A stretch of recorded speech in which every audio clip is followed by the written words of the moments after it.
কাকরাইলে জাতীয় পার্টির সমাবেশে বিস্ফোরণ। ব্রাহ্মণবাড়িয়া ১ আসনের জাপা নেতা শাহানুল করিম গরিবুল্লাহ সেলিম এর নেতৃত্বে নাসিরনগর উপজেলা জাতীয় পার্টির নেতাকর্মীদের সমাবেশে যোগদান। নেহেরেন্দু চক্রবর্তী, নাসিরনগর, ব্রাহ্মণবাড়িয়া থেকে পাঠানো ভিডিও চিত্রে থাকছে বিস্তারিত। কাকরাইলে জাপার সমাবেশে সংঘর্ষ, বিস্ফোরণ, পুলিশ হস্তক্ষেপ।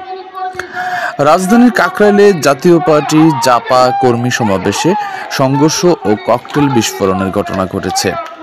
এতে মুহূর্তেই সমাবেশ স্থলে আতঙ্ক ছড়িয়ে পড়ে। পুলিশ গিয়ে পরিস্থিতি নিয়ন্ত্রণে আনে। শনিবার বিকাল 3:30টার দিকে এই ঘটনা ঘটে।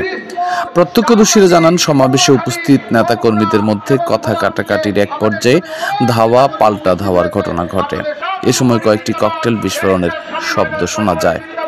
সংঘর্ষের সময় সমাবেশস্থলের চেয়ার টেবিল ভাঙচুর হয়। বিশৃঙ্খলার মধ্যে পুলিশ লাঠিচার্জ করে পরিস্থিতি শান্ত করার চেষ্টা করে।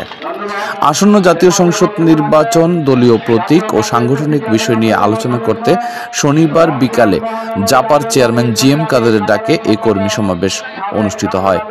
এর আগে ট্রাকের উপর অস্থায়ী মঞ্চ তৈরি করে সমাবেশ শুরু হয়। মঞ্চে উপস্থিত ছিলেন জিএম কাদের, শামীম হায়দার পাটোয়ারি সহ দলের শীর্ষ নেতারা। বিভিন্ন এলাকা থেকে খণ্ড খণ্ড মিছিল নিয়ে সমাবেশে যোগ দেন নেতাকর্মীরা।